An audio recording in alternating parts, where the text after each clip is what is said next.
And g'day battlers, and hopefully we are live for the May 2022 Australis Shield tournament, where we're going to be jumping in for some very early Firefly Cup action, I suppose you could say. And I'm not alone this time. I think the last time it was on this channel, I was all alone, but this time I've brought a friend in the form of Fishy Legs 2. Fishy, how is it going? Yeah, now Fishy Legs is a previous winner of the Australis Shield. Essentially, the way this works is 8 of the top battlers in Australia from the Arena Australis server are being invited into one spot to get thrown into the ring and take on the next Metas month. So Fishy Legs was the winner just 2 months ago in the no, was it Obsidian? Is that what it was called? Obsidian, steel trap this thing. But yeah, regardless, something like that. Who could say for sure? But regardless of what we're going to be, we can quickly give an intro about who our competitors are going to be. Just had to make sure that we weren't accidentally starting there. So this month we're going to have 8 competitors in the form of, we've got Dank Broad coming in from Queensland. We've got the Australian rank here, 5th in the world, and then we've got their qualification as well. So Dank Broad was the one who won in last month's Nemesis Cup over on Dr. Trotter's Twitch channel. So he's the carryover champion from that. Not Ray Newman coming in as the Squirtle squad, first in that lobby on the Arena Australis server. We've got Pokemon 12 Master and Achilles Hero from Gloat. We've got greatest lobby of all time, for those who wanted to get that in. Antagonistic and Ducey from Mighty Ducklets, and then Rick Flareon and Dennis from Colossal. But Fishy Legs, do you hear that shaking? It's no, a new challenger approaching. It might just be that Pokemon 12 Master was unable to participate in this tournament, which means that a new foe has appeared. And it's none other than Jim 2504 coming in from the city of Newcastle to take Pokemon 12 Masters place in this tournament, who is the next, the 8th place in the Colossal tournament. So we'll come back into that. These are going to be our 8 battlers for the tournament. And I haven't been watching, so hopefully Dank Broad hasn't jumped into it. He hasn't. Perfecto. He's a good listener, that guy. Yeah, I think you might be right in that one. And because we can jump straight into it, because we're all ready to go, we're going to be taking a look at the number 1 seeded battle, and then we're going to be jumping into both semi-finals and then the grand final. So we'll bring the teams up on here. We're going to be seeing Dank Broad as that top seed taking on Antagonistic. And what is going on with these teams, Fishy Legs? There's a bit of interest over there, don't you think? Uh-oh.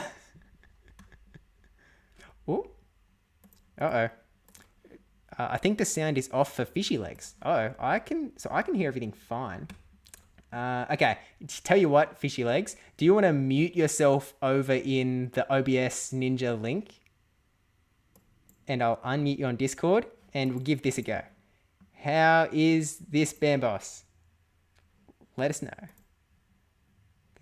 I could hear you perfectly fine, but maybe it was... I'm not sure what it would be. I'll give Dank Brody a tag just to let him know. I can't hear him through stream. How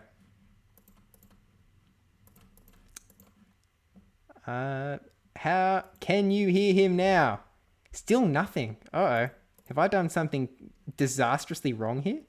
Has no one heard a single thing you've said this whole time? Oh, this is very sad. Oh no, what have I done? Oh, no. Okay. I think I fixed it. How is it now, everybody? How are you feeling? Anyone, please let us know that we have a live one. Can you hear me? Hello. Yes, success. Yay. Well, excellent. Well, I apologize for, cutting off the entirety of your intro. No one is ever going to know who this Fishy Legs 2 character might be. I'm just here. We can redo it after these battles get into it, because we are jumping straight into the action here. They're locking in their teams right as we speak. So just in case Fishy Legs said any of the important bits and I decided to just mute him off the face of the planet, we're jumping in for Dank Broad versus Antagonistic here.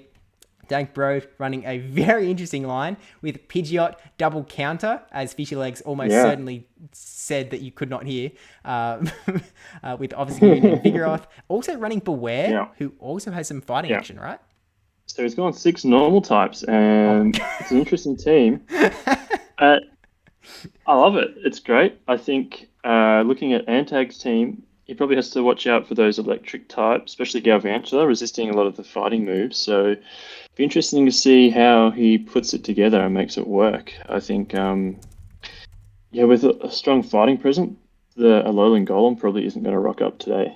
But we'll have to see what the players decide to do. Yeah, and it is interesting going for that Alolan Golem as opposed to the Alolan Graveler. I think it does sort of give you some bigger hits. You can do more damage to things that are around. Yeah.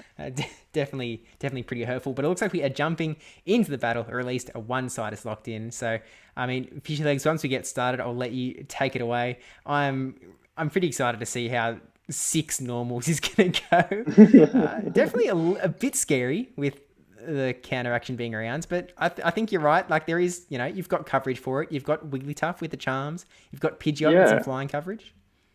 You've actually only got 3 Pokemon weak to counter, even though they're all normal types. So there's some balance there. So we've got Obstagoon leading into Wormadam. This is great for Dank Broad here. Resisting those fast moves is going to be really good. Let's see if Antag decides to switch out here at all, or he's going to go straight for that Bug Buzz and try and get a shield. Yeah, and you can actually see as well that Dank actually has Gunk Shot on this Obstagoon, no Cross Chop. So figuring that in this meta where so many things are weak to counter is all the fighting damage that Obstagoon is going to need. But yeah, just chugging along. At this point, this must be a Bug Buzz, right? Or at least a bait. Yeah. They're both 5 confusion, so it's hard to tell. It's just safer to shield and hope for the best. I think this is a great matchup here if Dank Bro can just stay in, start chipping away. But hopefully he doesn't give up too many shields in the process. Yeah, I mean, we can see his back line is that Pidgeot and Oranguru. Is it Oranguru? Something Oranguru, like that. Oranguru. So Pidgeot is sort of one that you kind of want to have a shield for.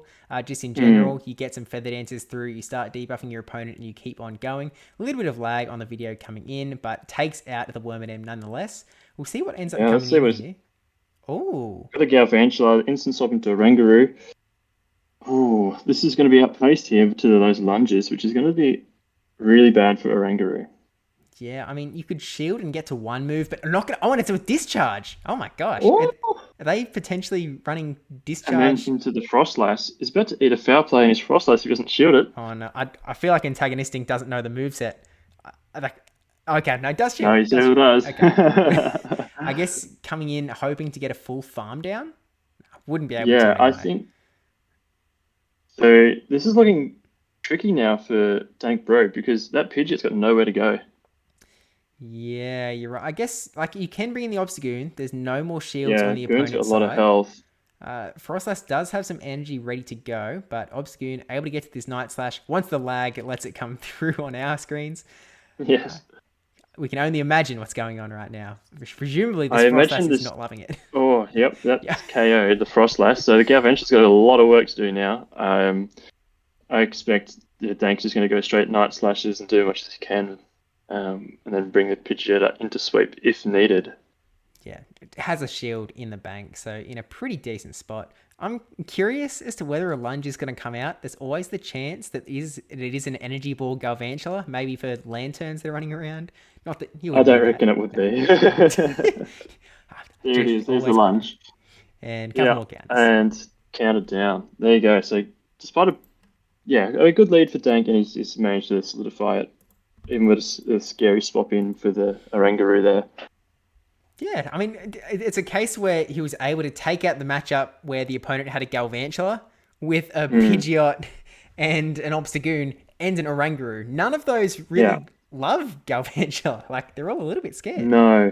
I think he was building around hoping to avoid the Toxie in the lead. So we'll see whether Antag adjusts and brings Toxicroak this time and whether Antag anticipates it and goes for something like a Pidgeot lead. Yeah, definitely possible. It's always interesting to see how different battlers sort of approach that sort of, you get a good lineup or you get a bad lineup. What do you do? How do you adjust? Do you adjust at all? Do you hope that your opponent adjusts? And I mean, maybe Dank just has a strategy in the bag where he's like, yeah, I really just do want to avoid that Toxicroak lining up in this particular spot, and Yeah. see how it goes. But let's get into it. So Wiggly lead into Frostlass. This is kind of very neutral because you're doing a lot of damage to each other, but that Frostlass is going to take shields. So it's going to be up to whoever decides to switch out first, I think. Yeah, and it is a case where you know that the Frostlass is going to be going for straight avalanches because Shadow Ball would be resisted. So there's no sort of bait games going on here. Letting the first one come through onto the shiny Wigglytuff as well. So as we all know, shinies do more damage. But and it looks like Dank doesn't have a good swap in here either, so he must just want to be get this low. He'll probably come in with like the Vigoroth and farm up ahead and get ahead in energy. Yeah, Vigoroth, definitely one of those Pokemon like Frostlass that is dangerous with a bit of energy in the bank. And here it comes. Oh man, down it goes. Not heaps of energy, but enough energy to be a little bit of a threat to whatever comes in. 2 to 3 counters is not far off a body slam. So yeah, here comes the Galvantula. And I think, this is going to be tricky now for Dank to bring this back. He needs the energy advantage here to really solidify this matchup because he doesn't want to get that on the Angaroo for sure. Yeah, so I guess maybe try and burn a bit of shieldage when you're in this matchup. Try and go for another body slam.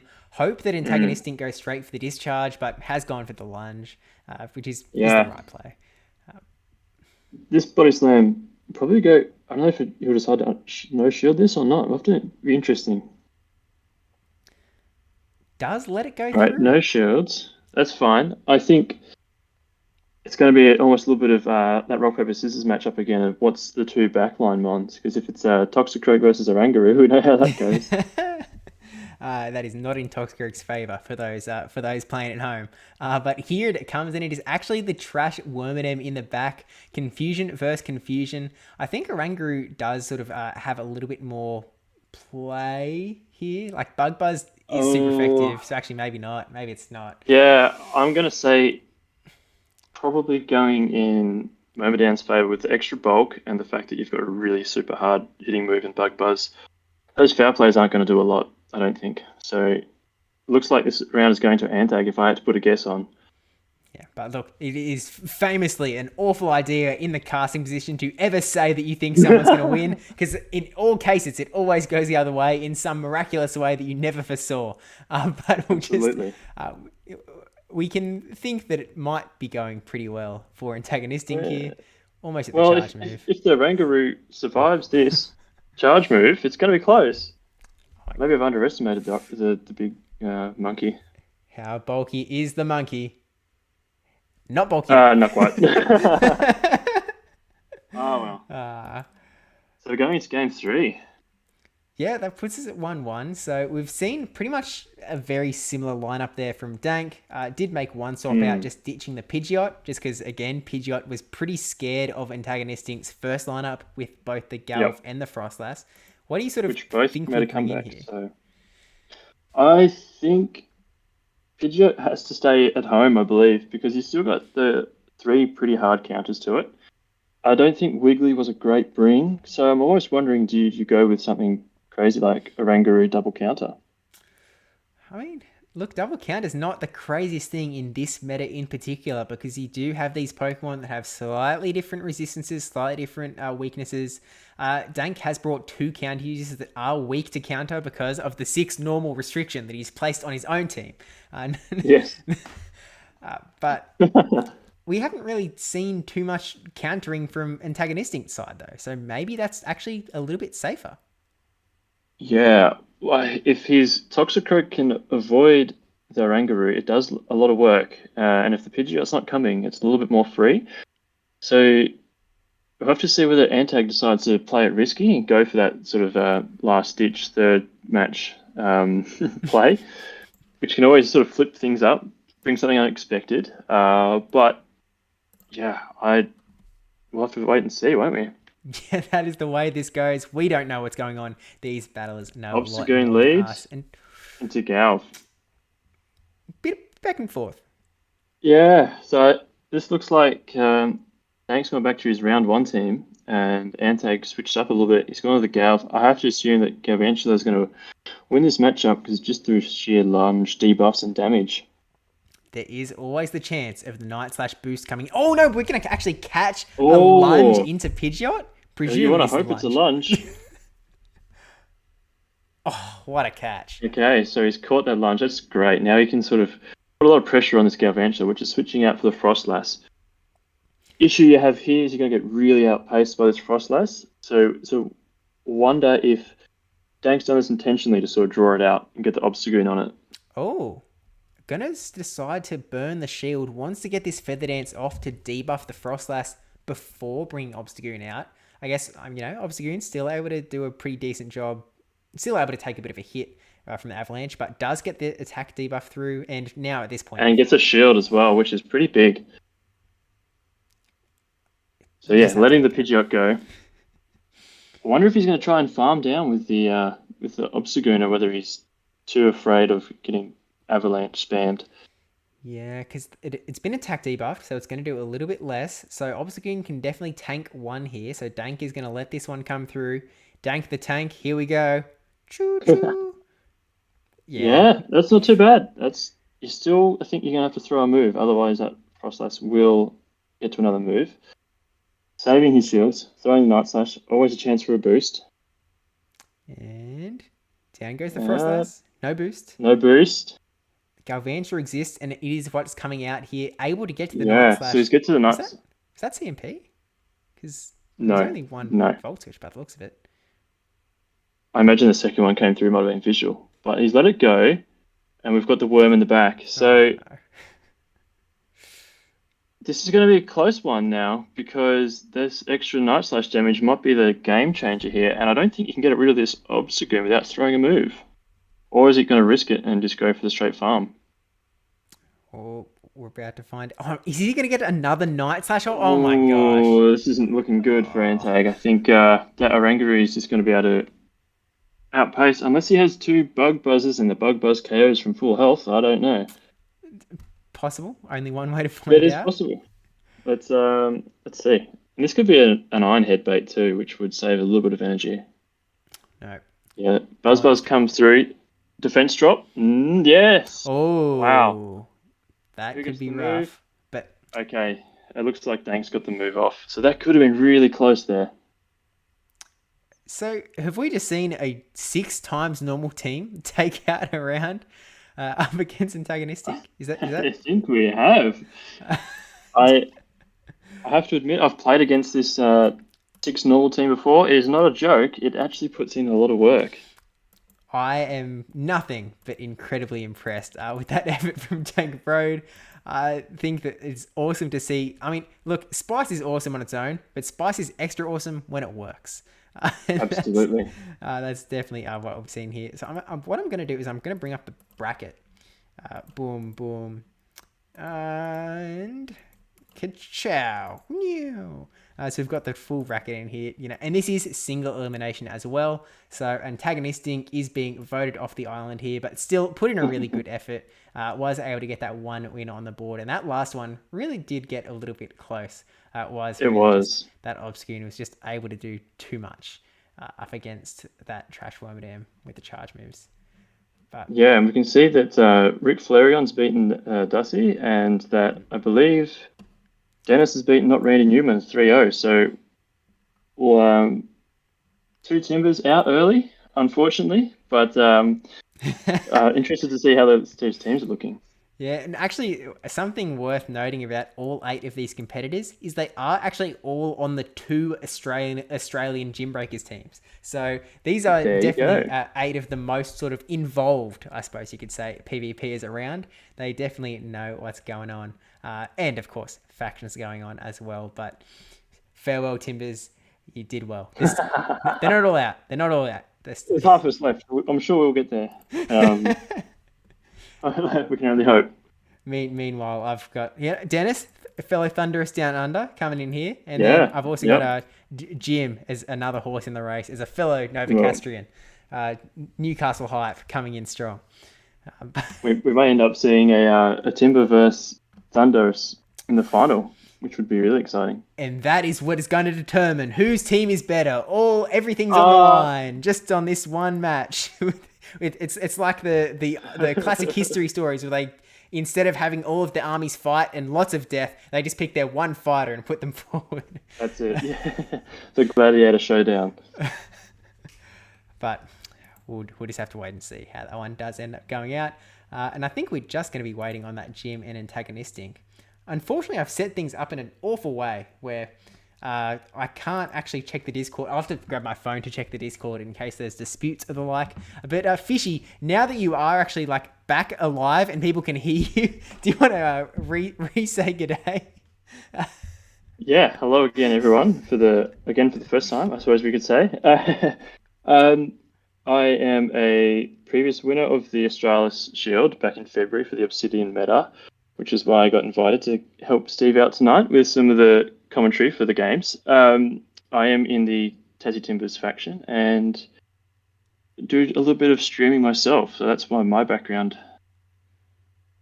And of course, I'll stick the old linky in the description as well. Although I'm always awful at the links in the description. I think I copy pasted I think when we hit go live, I think Dr. Trotter's Twitch link was in the description. So get rid of that. Get it out of here. Get Trotter out of here. He wasn't invited tonight. Yeah, shoo. He was invited to participate in the Australis Shield, but unfortunately he is actually out and about, so it's not able to participate. There you go. I think he was invited based on colossal rankings. So yeah, just for those who aren't familiar at all, the way it sort of works is that the first and second place competitors from each of the Arena Australis lobby tournaments, the monthly tournaments, are invited, and then all remaining spots, whether it be just not taken up by those lobbies, or if those first and second in the lobbies can't make it, is filled up from the Colossal Cup, which is the big old Australian tournament that's hosted every month. Tons of people, tons of rounds every month, and essentially just goes down the order. So first is invited, then second, then third, fourth, etc., etc., and until we have a full 8 that's sort of squatted up and ready to go. I forgot that this was on screen here. I need to click back to this one and stay put, Steve. Stay put. One day I'll get a second monitor. One day. Yeah. I'm really interested to see what other teams we've got on display tonight. I want to see whether anyone's decided to bring the XL Chansey. It looks pretty strong. I forgot. Okay. What I'm going to have to do, I'm going to take a screenshot of the teams over here, and then I'll paste them on the screen elsewhere, just because I'm not going to be able to fit them all in this tiny little box that I've sillily set up. Who is such a fool? Okay. Now we'll paste this in... where is it? It's somewhere. I'm gonna find it, guys. I'm gonna find it. I'm a professional. I'm not finding it. I'm just gonna have to redo it. It's gonna take me an extra 4 seconds, but we will get there. I promise, guys. I promise. I'm coming. Okay. We've hit paste. Expand canvas. Looks like there aren't any disputes coming through yet, and we're just waiting on Jim and Achilles to wrap things up. Thanks, Bamboss. We appreciate you, Bamboss. Okay, I'm now going to be able to post the teams up on the screen. Click. We're about 2 clicks away. Browse. That's click 1. And now I click the image. Oh, and I have to hit OK. And then, oh my gosh, I was such a liar. There's so many more clicks. Okay, now we have all of the teams on the screen. We can post it up to get it a little bit bigger as well, just so we can see it a little bit clearer. But I mean, wait a second. I'm waiting. That's a Lumice from Dennis. Oh my gosh. What is that? Look, Dank Brody's not the only one who can bring spice into the field. Oh my gosh. Dennis, I don't think I've ever seen one. What moves does it even have? I'm at a loss. I imagine it has Bug Bite and Bug Buzz or something like that, but no, that's weird. with the power of PV Poke. And like Dennis won his round, so it's not 3-0 as well. So clearly it's not just a bench sitter. Okay, fast moves, it only has Struggle Bug and Tackle. Charge moves are Bug Buzz, Dazzling Gleam, or Silver Wind. Yeah. Oh, well, Silver Wind can get those boosts to attack and defense, so you never know. On the back end here, Dank Brode's phone isn't on the screen, but I just clicked back in to take a look at it, and he was just TMing over Illumise, presumably to take a look at what moves it could learn. in case he has to take on Dennis later on in this tournament. Sorry for the expose, Dank, but we actually have a result by the looks of it. Oh, wow. I'll need to get the team off screen again. Actually, we can keep talking about the teams in the meantime.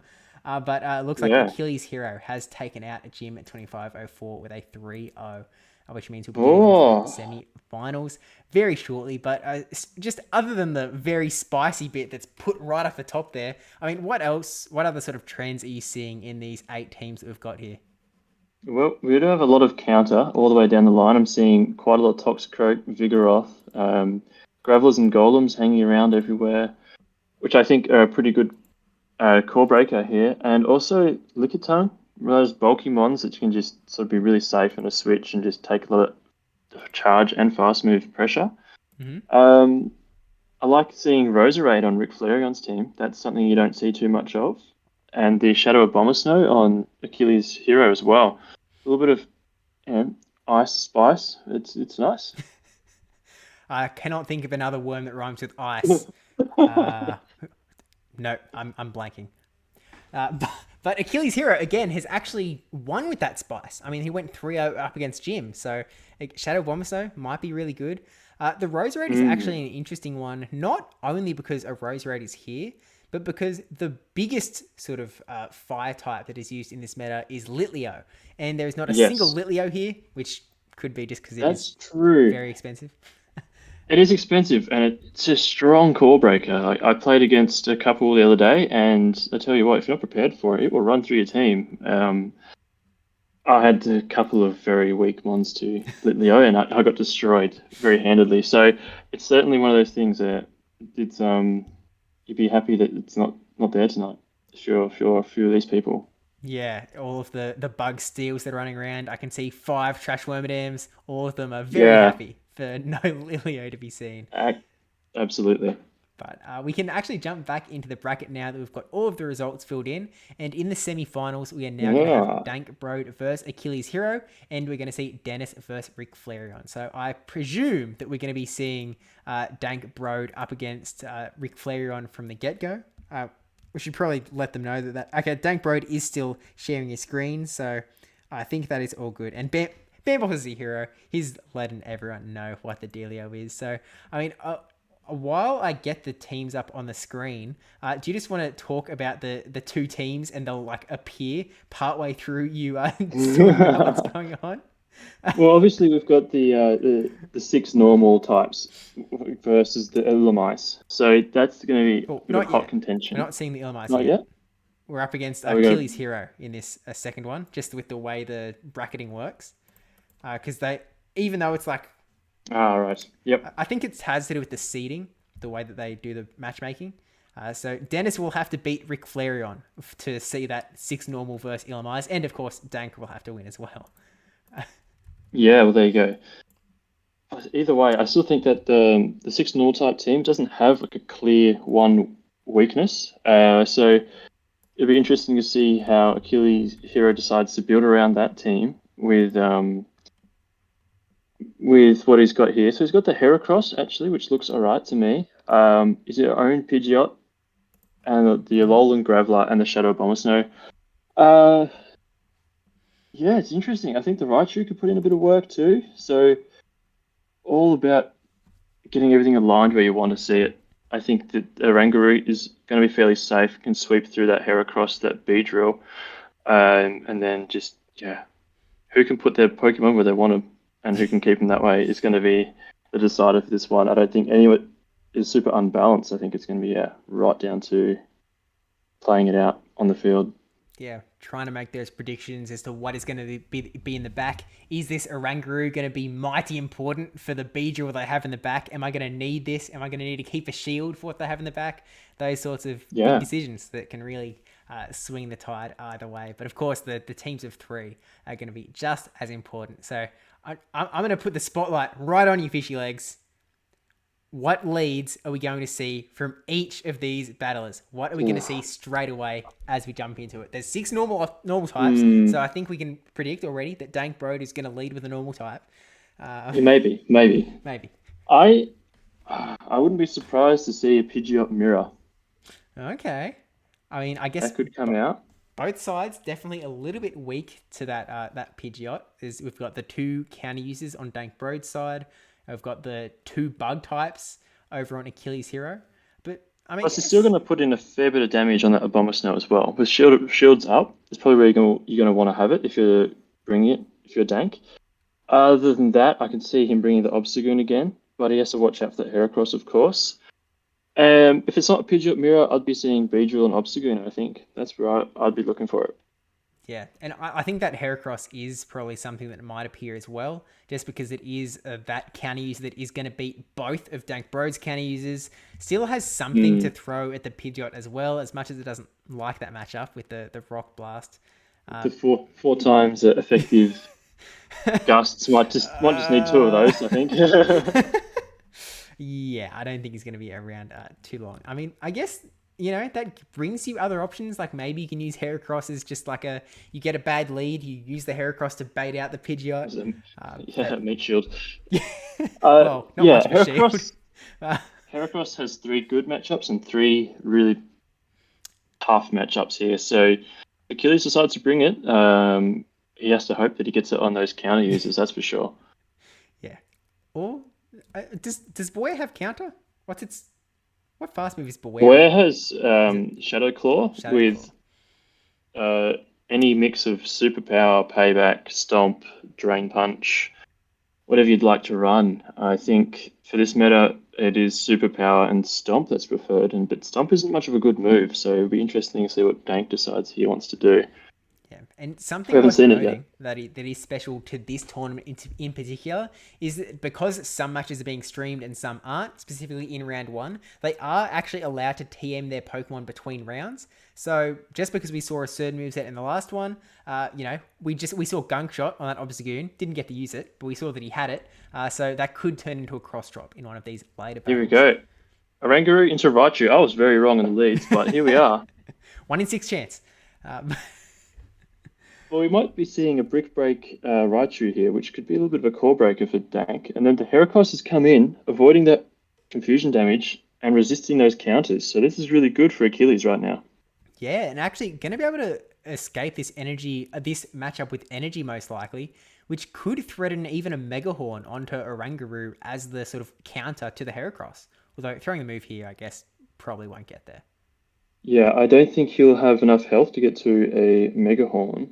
And you probably have to shield. Oh, he gets it without having to shield the second Body Slam, which is really good. He'll be able to throw another Rock Blast here. Oh. Or not. Or there not. you go. So Oranguru getting ahead on energy.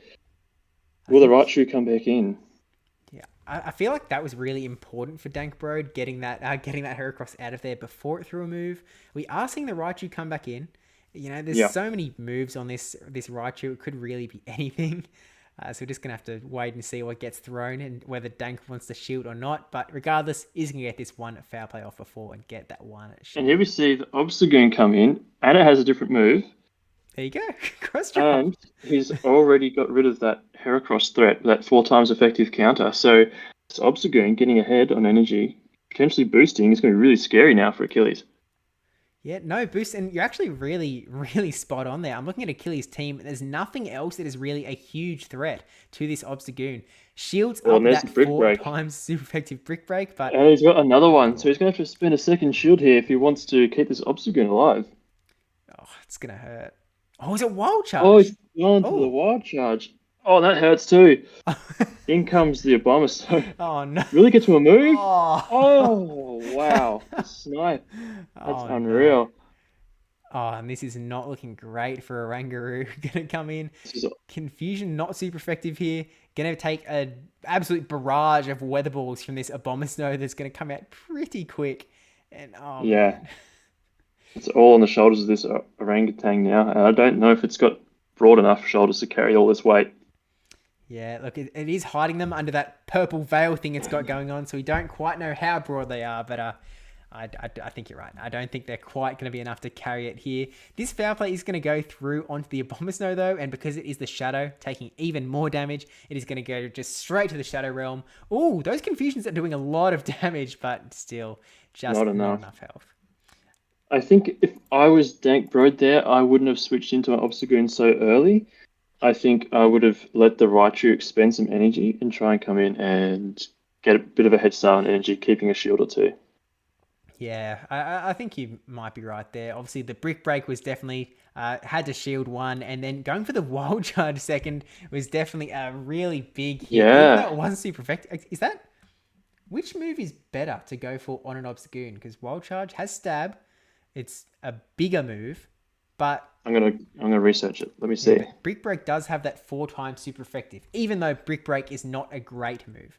I'm I'm gonna stick my flag blindly into Team Wild Charge. Achilles did the right thing. Um, Yeah, if you bear with me 1 second, I'm just doing the PV poke thing. I will tell you. Shout out to PV Poke, by the way. What a brilliant person. He's a legend. We love Kakuna Matata to the moon and back. And So Wild Charge does 12 more damage, okay, there which you is a go. significant amount. Yeah, Yeah, so he made the right move. He's done his research. Achilles knows what's up. He Purposely does. baiting with the brick break, and, then, and then landing the Wild Taking Charge. 4 times effective move and then going for the neutral move, and it plays out. Oh, it's incredible. That's the Just big bro shows strats. shows how bad of a move Brick Break is, I think. Yeah, I think that's the real lesson. I mean, look, what Wild Charge has to be a good move, or else that wouldn't give you a defense debuff, or no one would use it. So there's a reason that Wild Charge is a very Yeah. nice move to go for. But regardless, we'll see how Dank has sort of adjusted here. Down one in the hole. Definitely like was a case of Achilles was able to land that Heracross in the right spot. Pretty much as you were saying beforehand, just didn't get it in an awful spot, got it on the Mm. Vigoroth. Yeah, it's still a tough matchup for Heracross because those body slams, as you saw, did so much damage. I think he really wants to get it on the Obstagoon, but he'll take it on the Vigoroth as well. I wouldn't be surprised if Achilles runs the same line, but I think Dank probably has to bring that Wigglytuff in now just to sort of help out against that Heracross because it can be so dangerous when you're running double counter. Yeah, no, you're right. And I think Wigglytuff would be a good pick because it gives a little bit of a better time up against Raichu.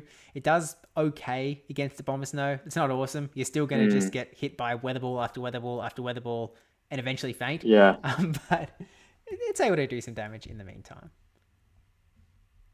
Oh, Okay. here Dank's we got the go. right lead here. A Rangaroot into the Heracross. Oh, and look at the back line. Dank has brought double counter Oh, double users, counter again. both He's Pokemon. actually brought the same line. They would not want to see that Heracross in the lead at all. Oh, so Dank Bird has breathed a sigh of relief as he switched out of that matchup. He's going to want to try and win switch here so he can maintain alignment. But this Raichu is going to be putting out a lot of pressure really shortly with energy gain. yeah, has brought in the Vigoroth instead of the Obstagoon because it's only single super effective damage from the Brick Breaks as opposed to double. So definitely nice move there. Plus, I think in general it is a little bit bulkier as well in case that Wild Now Charge come through. But Dank has to decide whether he wants to spend 2 shields to win the switch or whether he's happy to let this go. And he's decided not to whoa! shield. Boom goes the Vigoroth. Get out of here. What did I say about taking a Wild Charge a little bit better? Scratch that from the record, please. Oh And dear. it's got to another move. So if this is another wild charge, this is in a real bad spot for Dank Broad. Oh my So he's god. shielded the wild charge. He's down shields. We know He's that the going to really Heracross have. is there. Not going to bring that in. He's Oh, brought that. is the Okay. He knows something we don't. Heracross Beedrill? Is Uh, it must be. I can't think of any reason why you'd want to bring in oh, the but bug burning in the here. And shield then. on the Heracross. So if he's thrown a rock. This should only be a rock blast here, which probably won't KO from this range. Close Oh, combat. close combat. There you go. So that definitely does KO. And he's still going to get. There Yeah, you this is go. really scary because that close combat is going to not take too much energy to get to, and this obstacle is going to take a lot of damage from Xissa here. I think this is sealed up for Achilles Hero in a 2-0. I think you might be Once again, right. I've called it early, but Always a dangerous game. Dank is going to have to win this, he would have to take out this Beedrill and still have energy in the tank to be able to get to a Night Slash before Heracross could get to, or a Cross Drop before Heracross could get to a move. which will be resisted by the Heracross. Yeah. So I think, unfortunately, we're going to be saying goodbye to this Obstagoon very shortly. Just a couple of quick moves time, and down. And there we go. Look, so the meme dream is over, I guess you could say. This is so sad, but that's the way it goes. Sometimes, look, we got to see the 6 normal team get 1 win on the board, and I think that's achievement enough. Dank Broad can ride on home, happy as anything that something has gone incredibly well for him, at least a little bit. But GG's to both players regardless. Achilles Hero is going to be going ahead into the grand finals. Unfortunately, Dank Broad will not be trying to get into the 6 normal versus alumni's matchup that could have happened. So on the other side of the bracket, we're going to be taking a look at Dennis versus Rick Flareon. So both of these two are Australis Shield alumni. I think Rick Flareon... I could be speaking out of school here, but may have won the very first Australis Shield. Actually, second one. They won the Glacial Cup. Glacial Cup Shield there. Yeah. And he was the opponent I had to beat to get my Shield victory as well. So we know that Rick is a really strong battler. I was nervous going up against him, and it's just something about the pressure of going back to back in these flash tournaments that adds a little bit of extra nerves and tension that, only takes one slight mistake and the game's over. No, yeah, you're exactly right. It's definitely the way that it goes in these single elimination tournaments. They can be really rough. Even if you just get a little bit unlucky and you're really weak to Litleo, there's only one person in the whole tournament that has Litleo, and you get faced up against them round 1. You're in a little bit of a pickle there. But regardless, I've foolishly put myself in a spot where, Bambos, can you please tell me what's going on? As far as, are we going to be seeing Dennis sharing the screen in a sec? Or looks like Rick it'll be bottom might be sharing his screen. Okay, we're going to be seeing Rick Flareon sharing the screen. Okay, so we'll zoom over to the teams in a sec, but do you just want to read out the teams in the 43 seconds that it will take me to get them on screen? I don't actually have access to the teams. Okay, hang on. I can bring the teams slide back up. Of course. This is big thinking going on over here. There we go. There's the 8 teams. And right at the top, we're seeing Ace versus Ace here. Yeah, so Dennis versus Rick. Illimice coming in. I wonder if we'll see it at all. I think it's probably got okay matchups against Obstagoon, and that's probably about it if I had to put money on it. But what have we got? A double counter from Dennis as well, and double Volt Switch, it looks, by the Raichu and Alolan Golem. So already I'm sort of leaning towards Roserade here from Rick. Going to have good resistances and ability to hit back with a Fire Weather Ball and potential Leaf Storm, which is going to almost one-shot a lot of things in that team. I think that the Drapion could be a great safe switch here. Always just super spammy, able to put out a lot of field pressure. And then you could sweep with something like a Frostlass if you can get rid of the Steel and the Rock type. It'll be interesting. It's going to be a lot of give and take in this one as well. Like I mentioned right at the start, it's very much a rock, paper, scissors festival, this Firefly meta. And it's hard to pick a winner just from the teams alone, that's for sure. I was muted, for sure. So we do have the teams ready to go on the other screen, just so we can zoom in a little bit more. So we're going to be taking a look at Rick Flareon versus Dennis from Rick Flareon's perspective. There's a chance here, ladies and gentlemen, that... Actually, okay, what I can do, Oh no, I thought that I heard Rick Flareon's game audio coming through, but seems to be muted, so... I didn't hear anything, so perhaps not. Let us know. Other thing I could see happening is a water gun lantern.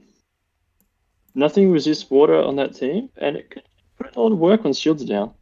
Nothing's going to want to take a hydro pump, that's for sure. Yeah, that's actually very true. Lantern could be a pretty scary pick with that water gun. I guess Toxicroak is your best answer because you've got that spammy mud bomb. Yeah, Toxicroak you'd probably want to put up against it, but Lantern's going to take one and dish something back out, so it's really going to be only effective when you got a shield advantage, or even shields, I would say. I Yeah. can't I can't envisage the Galvantula coming just because it's got a few checks there with Golem, the Wormadam, and the matchup with Toxicroak isn't super hot. But let's see, Roserade lead into the Wormadam. Oh, Ooh. I reckon we're going to see instant swap out here. Yeah. Straight into the Drapion, resisting those confusions. And in comes a Toxicroak. So this is a rough start for Rick Flareon. Yeah, Rick Flareon going to be taking a big old super effective damage from those mud bombs. Does have Aqua Tail here though, so is able to put a little bit of hurt onto Toxicroak before presumably eventually going to get taken down, unless Rick Flareon Gets to really 2. feels like burning shields. Yeah, he's probably going to have to spend a shield here just because that Roserade doesn't have a particularly great matchup either. So I think spending a shield, trying to put a lot of pressure on Dennis here to either throw or let it go. And he's letting the Drapion go. Okay. This easily would KO. Let's see what the plan is to hear from Rick. See, I guess I can see his strategy here. Bring in Roserade, because Roserade is really going to be doing well in the charge move department up against Trash Wormadam. So maybe the play here is trying to farm down the Toxicroak, get some energy so you can then throw a Fire Weather Ball at the Trash Wormadam, because you're only going to get to 1 here with the amount of farm that's on offer. And you've still got a 2-to-1 shield disadvantage though, so... Yeah, it looks like Poison Jab Roserade too, which means that energy gain isn't going to be as good, but the fast move pressure is a little bit there. In saying that, though, Wormadam heavily resists poison fast moves. Oh, he lets it go. That's a huge amount of damage. In comes a Lantern with Spark, not Water Gun as I'd hoped. Okay, this is a little bit rough because the Lantern is down a shield. We see we've farmed up to a Hydro Pump and then gone for the Thunderbolt bait. Letting this come through, it could really hurt here. Oh. Yeah, this is a very safe Stone Edge here from Dennis. He knows he's going to outpace with these shields, and he can just throw back-to-back Stone Edges and really dish out the hurt in this Lantern. Yeah, this is not looking great for Rick Flareon. Gets the first shield out of Dennis.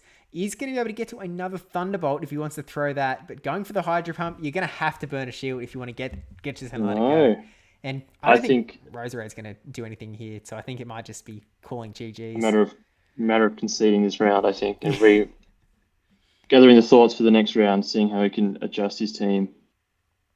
Yeah, because there's still a shield on both sides. Going to burn the shield, going to keep on fighting. Roserade, play it out, he says. You might be able to get to a Leaf Storm, maybe. Yeah, but you're going to rely on the no shield here. And then there's still a Wormadam in the back that you don't really have any energy left over to deal with. So it's good night, Roserade, as this Rock Blast comes through. KOing. That's a low damage move, and it still KOs from almost 50% health. So Roserade, really squishy. Didn't put on as much hurt as Rick was hoping. That's for sure. Yeah, it's a little bit of a... I guess it's a rough one. It's one where you want one thing to happen, it doesn't quite work out. Even like the Roserade versus Wormadam matchup is a matchup that could go your way. I guess it feels like a hard counter because you're taking huge, big old confusion damage, but you've got a chance if you've got some energy to maybe throw some things. We saw one Weather Ball land and it did a lot. It did do about 70%, but I think without the Bullet Seed energy gain, I think it's going to be very tough for the Roserade to overcome that. From an adjustment standpoint, it looks really tough here for Rick. I think maybe it's time to bring in the Galvantula. It's got a fairly neutral play against a lot of those Pokemon. Yeah, I can get behind a Galvantula play here. I guess we just saw a Toxicroak, Wormadam, Alolan Golem, Toxicroak. So I guess Lantern with Water Gun would be really nice to have, I think. Yeah. And you can TM, but obviously not in between battles. Only in between rounds in this particular tournament. Absolutely. But and unfortunately, I don't think there's much chance that we see Alumni's come out in this round. You never know. Rick can pull it around. Great battler, so anyone can do it. I'm sure he'll spin it. Perhaps he'll go for the old Frostlass with shield and energy advantage play, which is always hard to beat. Yeah, well, I guess with the 3 that Dennis brought, they're probably the best picks to bring up against the Frostlass. Maybe, you could make an argument that Vigoroth is better than Toxicroak, or I feel like Toxicroak is better just because of the Mud Bomb spam ability. Yeah. But we're jumping Here comes the Frostlass into the Toxicroak, just as we were talking. Listen to this. And this is actually... And I think Rick's really prepared for this because he's got 2 Dark types in the back that do not want to see this Toxicroak. So he's really called the team comp here. He's going to force that Toxicroak into shielding, that's for sure. And there's the 1 shield. Frostlass is, of course, going to shield back as well because we know the back line. We know that this Frostlass is in some danger. So burning the shield, keeping it around. Frostlass gets an extra Powder Snow through as well, so that energy advantage is really going to start ramping up. In comes the Raichu. Oh. I'd be switching here if I was Rick, and he has switched into that Obstagoon. Going to go for that Night/Spam. Gets a move off before the Raichu throws. It's pretty big, because it's going to force the Raichu into shielding before it gets a move off. Yeah, and with that, a charge move in the back. It doesn't shield. That does a lot. I guess you can bring out Toxicroak back. And get an energy advantage with Toxicroak here. Maybe get back-to-back Mud Bombs to throw at this Frostlass. Oh, and really nice. He's thrown early. Well, he's thrown on the same move that the Obstagoon got up to the Night Slash, which wouldn't have taken out Toxicroak because it is resisted. No, I think you could probably let that go, save your energy, and then throw it at the Frostlass when it comes in because it's already got an energy lead. And here it comes. See the Avalanche coming through now. So they'll either get the last shield or get rid of the Toxicroak.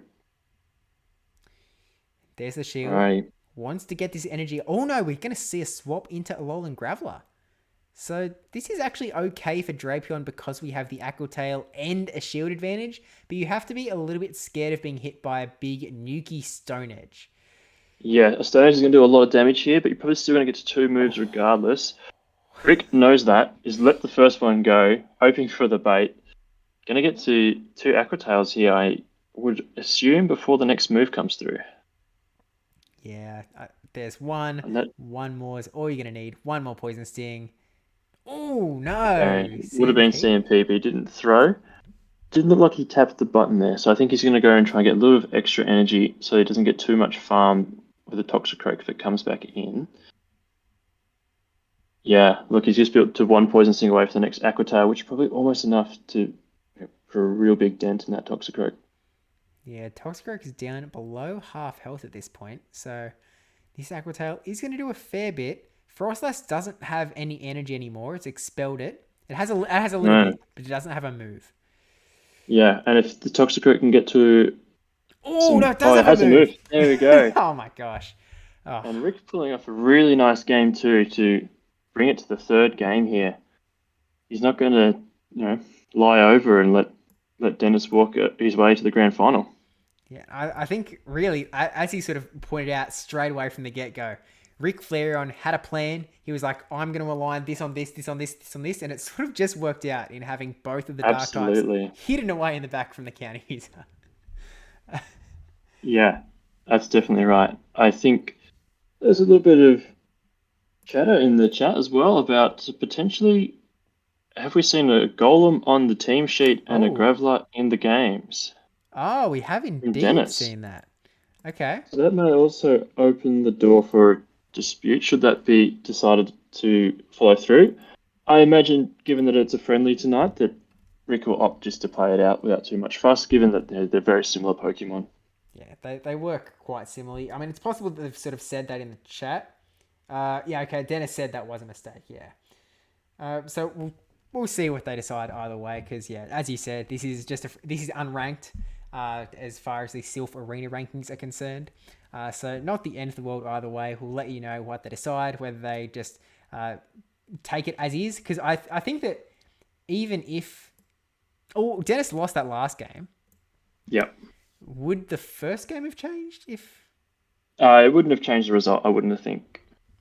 Yeah, and definitely for the second battle, it didn't make a difference. I'm interested to see how these 2 battlers change up their lines here, and whether Rick can get the rock, paper, scissors lineup that he needs, or whether he's got some strategy to sort of hopefully overcome that.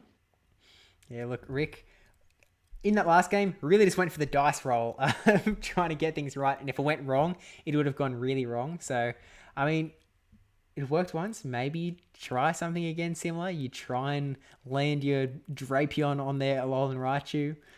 Try and land your Frostless on the Toxie again, because Toxie is a little bit of that thorn in the side where Rick doesn't really have a great answer to it, because Frostless, even though it is listed in PvPoke as winning the 1v1 shield against Toxicroak, the Mud Bombs come pretty thick and fast. Absolutely. They're the same amount of fast moves, and they're both 2-turn fast moves, so you're going to be going for CMP each time. You have to be wondering here whether Dennis makes the adjustment to double counter in the back to get rid of those dark types that are probably inevitably coming, I would say, with the 2 psychic types over on Dennis's side. And here we see the Obstagoon lead into the Illumise. Okay, here we go. Surely Struggle Bug runs. Okay, that's and it looks like it is Struggle Bug, and that does a bit of damage. Wow. Oh, this is interesting here. I don't think that Rick has a super good switch in for this, so he either has to go into Frostlass or Roserade, which you don't really bring your hard counter in with Frostlass, and he's brought it in anyway, catching a move. Okay, this could be a Dazzling Gleam. This could be all sorts of things. Silverwind. Oh my god, that is a terrible move. Will the boost come through? No boost, switches out into Graveler. And oh my gosh. A little bit of lag there by the look of it, but Frostlass getting this avalanche off, putting shield pressure on the Graveler.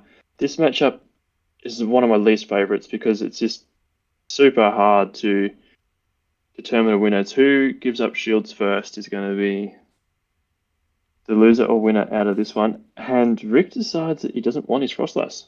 Yeah, look, he's got an Obstagoon in the back. He can get a lot of hits off. He's going to be scared of a charge move coming through. Might have to invest 1 shield, but I think with 1 shield, Obstagoon can probably go the rest of the way, especially throwing a cross drop as he's just tapped on there. Well, no, it'd be interesting to see whether this is probably only a Rock Blast, which is fine. Does Dennis shield this move? Looks like he got a refund too on the cross chop.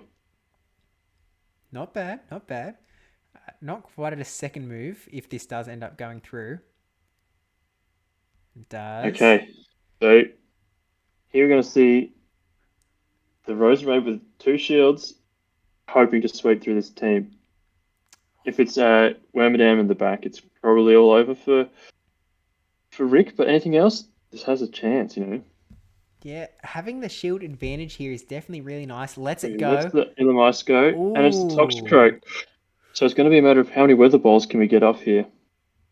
With the shield advantage. And those counters are even adding up on their own. There is the chance that Rick Flareon does have a very, very low health Pokemon in the back that he could potentially make a catch for as well. But seeing as it looks like there's... Oh, no, I was going to say, I don't think Dennis is going to go for a charge move here because there are still 2 shields. But he's decided that he would be able to get to 3 Mud Bombs, 2 to burn the shield, and 1 to do some amount of damage at some point. But this Roserade now nice and loaded up on energy. And this is looking more and more like Rick Flareon's game. Yeah, I think throwing might have been a mistake there because you could potentially let in a free move. Oh, that does a lot of damage. Oh, no! Oh, wow. Oh. Congrats to Dennis there. Sealing that game with what must have been 1 HP. Yeah, that was... And a dream. Quite ridiculous, to say the least. I mean, I guess... Maybe you could have... If there was a catch. No, that wouldn't have even helped. No, I don't think there was any point throwing or trying to catch because you could just let an extra counter through. Looks like we'll have to wait for a decision on whether that Golem will be... or the Graveler will be allowed. Yeah. And for a winner to be officially announced. But at this stage, Dennis is moving on to the grand final. Yeah, I mean, look, in... Oh, is that... Should that last one have been a tie? Okay, so they're talking about the game. I'm sort of wondering if Roserade went for the Leaf. It had Grass Knot. It had Grass Knot against Toxicroak. Is that any better of a move up against it? I'm pulling up PvPoke now. Grass Knot would have done an additional 9... Oh, no, more than 9. It would have done an additional 13 damage. Wow. and he There you didn't go. have it. So So that I a think that would little have bit won of the game. a little bit of a misplay there by Rick has potentially cost him from his chance at the grand final. That grass knot with stab bonus is just doing a little bit more damage than the weather ball, especially after that nerf to weather ball a couple of seasons ago. Very interesting to see what the result is going to be. Spudoid's coming in saying looks like some desync when Obstagoon came in. We'll just have to wait Yeah. and see what the TOs do end up coming out with. We'll just chill out, wait and see. Look, what we do know is that Achilles' Hero is going to be taking on one of these two battlers. So what we can have to Yes. do in the meantime is bring up all three of their teams with brand new. I was going to bring up some brand new tech, but we can just do the dirty and simple method of just putting this image back on screen. We can crop it down potentially. If I can find, I've lost the image. I don't know where it went. There it is. What? So,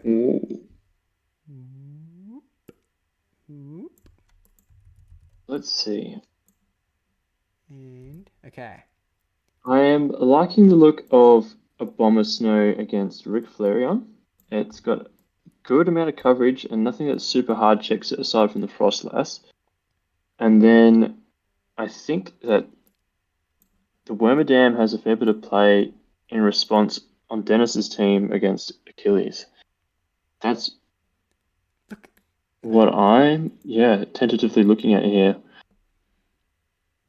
Once again, Graveler could come out to play. Super spammy, very hard hitting. And let's see, I think there's a little bit of an update here from a ruling perspective. Do we have an update? Okay. Oh, I'll read the official. I'll do my best Bamboss impression. Let me have a look at that. I think that brining in a Pokemon. I was just using my own voice, but I was reading, so it didn't sound like I was. I think that brining in a Pokemon from the bench gives the Pokemon already on the battlefield the first quick attack. Though that may not be the case for a fainted Pokemon, giving a moment to confirm and confirm. In the meantime, for the first battle, if Rick Flareon chooses to raise a dispute, then I would rule that the battle does go in his favour. In which case, third battle outcome becomes less of an issue. Rick Flareon has come in to say, I don't think it mattered. They're basically the same Pokemon, which is probably my opinion as well. Yep. So it looks like there's no problem anymore about the first battle. The first two battles are locked in, 1-1. The only thing that there is some sort of question mark around is that just last little bit at the end there where Obstagoon was taken out, potentially without getting a counter off. Yes, it did look that way on the footage, but we have a little bit of a delay here, so it's hard to really confirm that. I do believe that there occasionally can be a little bit of fast move lag when switching in a Pokemon, and the half a turn there might have made that difference of getting that counter damage through. I have done a quick little rewind of the tape, and it does look like Obstagoon does not get a counter off, but I'm not. We'll need to not sure if that is a rematchable thingamajiggy. What we can do, Silph Arena this season did make a particular, I guess, article, a resource for what is and is not rematchable in the Silph Arena. So I think it's under the in-game known issues tab on silph.gg. So you go silph.gg, arena info, and then there's an in-game known issues. Current state of the game, sneaked fast moves. I suppose that's sort of what happened. A single fast move lands when the opponent... No, that's when a charge move is thrown. Yeah. Not that. Desync after charged attack. Not quite that. Yeah, it's very similar to what that is, isn't it? Yeah, I suppose it is. One turn desync randomly occurs right after a game restart. Usually a charge move or simultaneous knockout. Or a knockout, I suppose. Swapping in a Pokemon, Yeah. I guess. One turn desync happening during the game cannot be grounds for a rematch. There you go. If two I think or more that's- turns are lost by a single player, that may be determined as grounds for a rematch. I think that's pretty conclusive. Yeah, I think that's sounds like not enough of a lag to be disputable for Rick Flareon there, and it looks like much to my sadness, there will be no Timbers in the final. Oh, look, we aren't the TOs, so we can't make the call. No, I can't make a rule. We're just gonna wait to see what the TOs do come up with. I'm sure they're reviewing the footage right now. I'm I can I can actually read the private chats, but I'm gonna click off of that so that I don't accidentally blurt out something that I'm not supposed to. Oh dear. Yeah. So I mean, in the meantime, just because like I believe you were muted at the time, Mm. what are your sort of thoughts around now that we're a couple rounds in? We've seen a bunch of battles, 9 to be exact. Oh, that's a Yeah. lie. Did we see? We only saw 2 in the last one, so 8 battles to be exact. Yeah. Yep. What are your sort of thoughts around the Firefly Cup meta?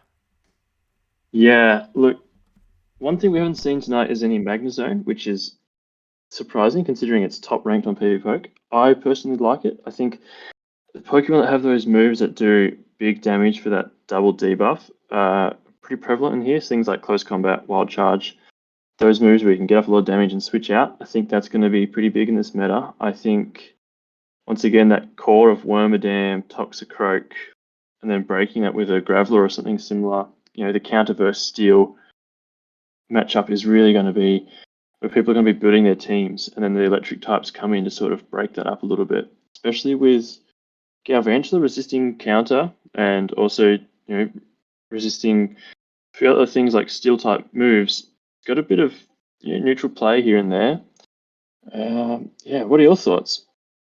Yeah, I think I unmuted and then remuted myself. So in a case where I think that it is a little bit on the RPS side, but I've done 2 practice tournaments so far. I did one last week. I did one a couple hours ago. And I think that there's some interesting play. It seems like there is a lot of people that are running that double counter user. I saw there was a really interesting video from Wild Susan Boyle. I think you have to type in like WSB Firefly Cup analysis. He has not made it easy to find that video on YouTube. But if you manage to dig through the treasure troves of finding that video, he does a really good job of sort of breaking down the basics of how you can sort of approach this meta. So in the sense that you can, if you bring 2 counter uses, you'd bring in one that's you'd maybe bring in Toxicroak and Obstagoon, because they have different weaknesses and resistances. So for example, Toxicroak is going to be weak to all of the trash Wormadams that are around, or the Orangaroos, whereas the Obstagoon is going to be resisting that counter damage and is going to be better in some other matchups. And I think that sort of, I mean, it helps, I think, to make it a little bit less RPS, in the sense that you've given yourself options. You can go, okay, maybe Heracross works a little bit better against this team as opposed to my Obstagoon. But of course, I think in this meta so far, I guess my feeling is that you can still get locked up against a team that is RPS. No matter what you bring in, there's a chance that the opponent's 6 just lines up with your 6 in such a way that you've got to do a bit of a dice roll. Absolutely. And there's always a component of that to any sort of Silph meta, but this one in particular seems to have a little bit more of it, a little bit more polarizing Pokemon with the type combinations that they can run. I'm certainly looking at bringing 2 counter users myself, something like a Vigoroth, Toxicroak, where you can resist counter and deal good pressure back to those other counter users, as well as still being able to take on the steel types. Yeah, I think bringing Pokemon like a Drapion or a Lickitung or even a Litleo just to sort of break some cores, be a good safe switch, sort of break that mold of RPS is going to be really important. Yeah. Litleo is one Pokemon that I did bring in probably both of my tournaments. And it's, for me at least, it worked. It sort of fell back into that sort of RPS sort of zone where you really just wanted to land it in a spot where it was up against a Frostlass or a Beedrill, something that you could just like farm all the way down and then have 2,000 energy ready to throw at the next Pokemon. But then I just kept getting it locked into a fighter, locked in against a fighter constantly, and just got pummeled all the way down. It takes big damage from Mud Bombs from Toxicroak. It takes big damage from a lot of things. And it doesn't really have anything to properly fight back against any of the fighters, really. Heracross being the only one, because it does have bug typing. And I've had a look at that matchup as well, and it's 1 HP either way on who wins that matchup with the counter damage going back of the Rock Blast. So it's yeah, it's a tight one, that's for sure. So yeah, Litleo, a bit of spice, but it could work quite well if you get it away from those counter users. Frostlass is always going to be present in this sort of meta. It's just super good with any sort of shield or energy advantage. Just puts all the pressure on. And yeah, I'm sad there's no more Magnazones. I think it's a really cool Pokemon.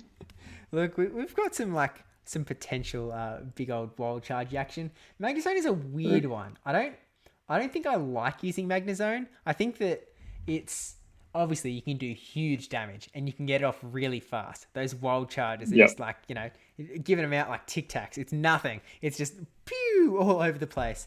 But you are so squishy and you're weak to so many things. You just melt at the single sign of anything you don't like.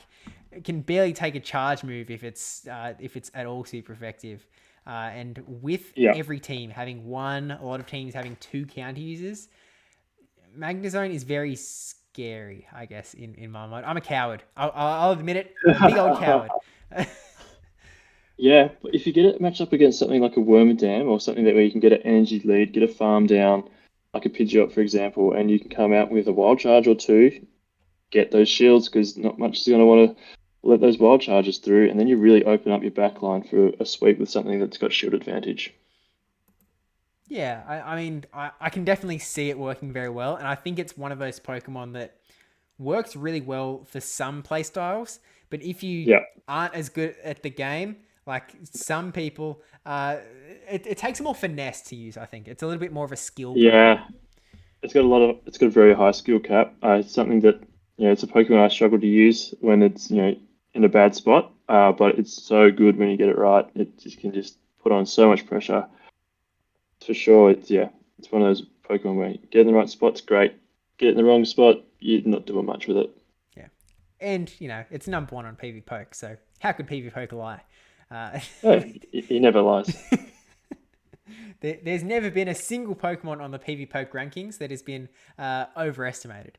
Especially a Pokemon that has like a bait move like Mirror Shot and a big nuke move that debuffs you like Wild Charge. They never overcompensate in the rankings. Although actually, PvPoke, he did make some recent changes that did I did see that. reduce the amount of sort of sim hero effect. So in matches where there's sort of no chance they're going to shield a Mirror Shot, it'll go for Wild Charge more often. But I think in cases where Mirror Shot is still a sensible bait move, it'll still tend to go for that bait move. Yeah, I think another example of that is like Lucario, where it's getting those power up punch baits and then throwing a shadow ball or whatever, decides to shield a power up punch, which we know is not super reliable. PvPoke, when you're in the team builder, it's got those 4 different ratings for coverage, bulk. One of those ratings is for consistency, and that's where these Pokemon sort of start to bring your rating down a little bit. But I mean, a lot of very good battlers, especially like those sorts of Pokemon that aren't all about consistency. They don't want something that just plays pure RPS. They don't want their Litleo that they know is good here and bad here and can do nothing in between. They want something they can use dynamically. They want the B-drills that can get those drill runs off here, can get the X's off here, even in matchups that they don't love, they're able to get some big damage off before they go down. Absolutely. It gives you more options to win, I suppose, is the big point. And speaking of Mirror Shot baiting, one thing we haven't seen tonight is a Fortress, which is right up on the list as well. One of those Pokemon where it's quite tanky and has a big nuke of Earthquake, but once again relying on shielding those Mirror Shots, where it's probably not something that I like to use as much as a Magnezone, where you're a little bit quicker to the charge move. But yeah, Fortress is something that could be interesting here. I wouldn't be surprised to see like a double Bug Steel team, with Wormadam and Fortress on it, and then just cover it with plenty of Litleo counters. Please no Litleo. Please no Litleo. It'd be a fun team, I think, that's for sure. Oh, we have an update on the dispute. So I'll read it again in full. Based on this quote from the Silph site, cases that lead to effects similar to one-turn desynced fast moves, example, in between fast move micro lag or delays during the initial matchup, may be determined to be grounds for a rematch, depending on its significance on the battle outcome. Bracket, check out section 2. So Bamboss says the battle was consistent with a one-turn desync. The final battle should have been a simultaneous KO, and thus a fourth battle is required, with the winner of the battle progressing to the grand finals. There you go. We are going to be having a replay. So Bamboss is ruling that if the game works properly, it would have been a simultaneous KO, and we actually would have seen a fourth battle anyway. Yep. So just gave us a chance for a chin wag, and now we're getting back into some battles, I suppose. Okay. And instead, because it should have been a simultaneous KO, and again, this is an unranked tournament, so it doesn't have to play strictly by the Silph rule set in particular. Bamboss is just sort of ruling that game as a simultaneous KO, and they're now moving on to a fourth battle where they can just use completely new teams. So thanks everyone for your patience. And we can hop back over to this screen because we still have one battle left to go. I mean, it felt so long ago that we saw these two battle. I mean, look, we got to see an alumni in that last one, which I was pretty happy about. Yeah. What do you think we might see going into essentially game 4 this time around? Well, that Illumise Spring was that sort of shake-up that Dennis needed. Does Rick now compensate for that by bringing something to counter it? Perhaps take time for Yahwertle to make its start into the matches. But I think it's just going to be a case of perhaps someone goes back to their game 1 team. That's often a very common strategy for us Silphers. If we go, I won with this team, I'll go back to that one. Hopefully it works again. Yep, and maybe they'll this first team was really good against their second team. Maybe they stay in with their second team and we'll be able to do the hokey pokey and turn around that way. But regardless, we've got Ric Flair unlocked in, just waiting on Dennis, and we are jumping into game 4 of the semi-finals. Into the Wormadam. So this is fairly neutral, but advantage to Wormadam here with resisting those fast moves. The Shadow Ball's still going to do a lot of damage. And we're also seeing 2 Dark types in the back, trying to catch a move there, baits out the Toxicroak. It really can free up that Obstagoon to go pretty wild in the back. Yeah. Based on what did it? I'd say Ric Flair was potentially hoping that they would catch a move, lose some health on Drapion, so this Toxicroak would have less to farm, and then be able to bring that Frostlass back in. And as you said, Obstagoon just being set up really well in the back. And based off the history of what Dennis has been running, you could probably almost guarantee that you're going to see Graveler in the back. Oh, so frozen screen. Come to us, lag. Uh-oh. Don't tell me we're going to see a 0 damage charge move. No. Did that survive with 1 health? It seemed that way. I'm very confused. Was it an undercharge, perhaps? Oh, that's a 3rd shield. No. Okay, I would not be surprised if we see a game 5 coming out here. But we'll see how the game plays out regardless. Frostlass, okay, and Toxicroak. Did it catch up there? Did it lose counters? I don't know. Yeah, this is very laggy, and I don't really know what's going on. Oh, Dynamic Punch! Oh, wow. Oh, wow. Well, we haven't seen that yet tonight. That is something, folks. Frostlass on 100 energy. Gonna go for back-to-back avalanches if it can. But, gee, wow, this is some spice tonight. Okay. Depending what's in the back, I mean, it is that Trash Worm again. We see a swap into Obstagoon. Yeah. Bug Buzz is scary, and we're seeing a swapping into Vigoroth. Oh. Okay. So we're now in a spot where Vigoroth is going to be doing double super effective damage to Obstagoon, while Obstagoon is only doing single super effective damage, trying for the Night/buff. And we get the boost! Oh, he's got it! Okay. This is really closing up this matchup here. You have to shield the Obstagoon. And I think you just keep going for Night Slashes now, because they're going to do enough damage. Yeah. Potentially another boost can really flip it, but it's not looking good. Yeah, Obstagoon is getting really low here. Gonna get this. Don't think it makes to a third move. Yeah, gets a shield. We're gonna see it go. Oh, gets another Oh, boost. boost. Double It's not boost going to be again. enough. Oh my Wait. gosh. Oh, the shield here. If Does the Frostlass get to 2 moves? I don't think the Wormadam's low enough that a move will KO, though, unfortunately. But would the Wormadam, would things Oh, have been no. low enough if that Aquatail went through properly? I don't think that the Drapion was meant to survive that mud bomb, if I'm honest, but I don't really know what was happening. It was, yeah, PvP. very hard to keep track of. Yeah, Mud Bomb is supposed to do 49.5%. It's possible that Okay, they yeah. undercharged it though, so they could get a few extra counters farm. And it looks like Rick is hoping for another replay there with the third shield. But yeah, that was a close game. I think lag made a big impact on that. Yeah, we'll see what ends up happening here. I think it's a pretty easy rematch to call. If we are going to be seeing a rematch here, Bamboss is typing in the chat, ladies and gentlemen. Yeah, it looks like Piccolo X has arrived in the chat too. Okay, there was a bit of lag on the stream, so it was hard for him to follow. So, hey, Piccolo, how's it going?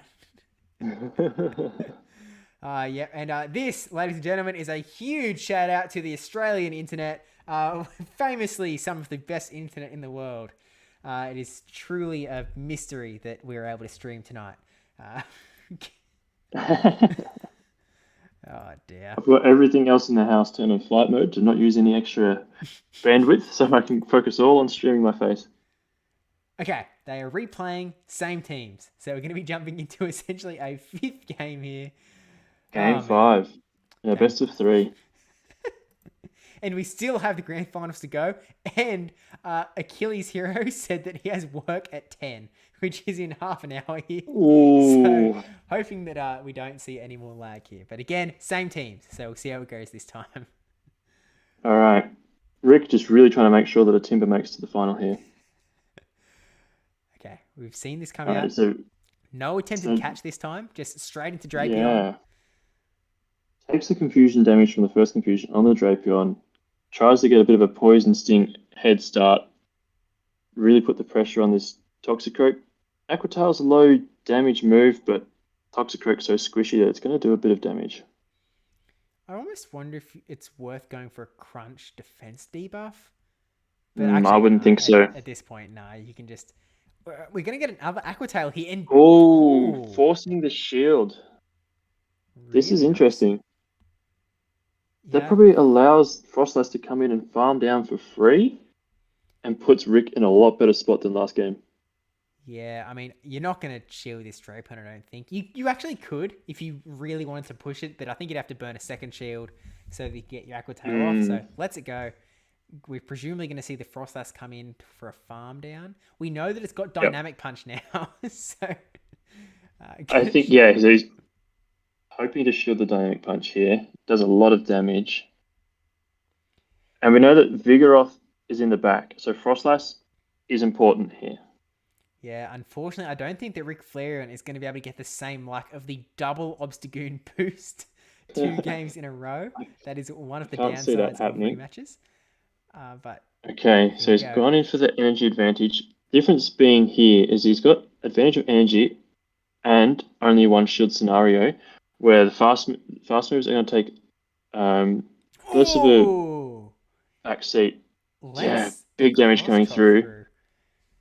I'd almost say that he lets this go and gets a farm with the Frostlass and tries to just double Shadow Ball that Wormadam.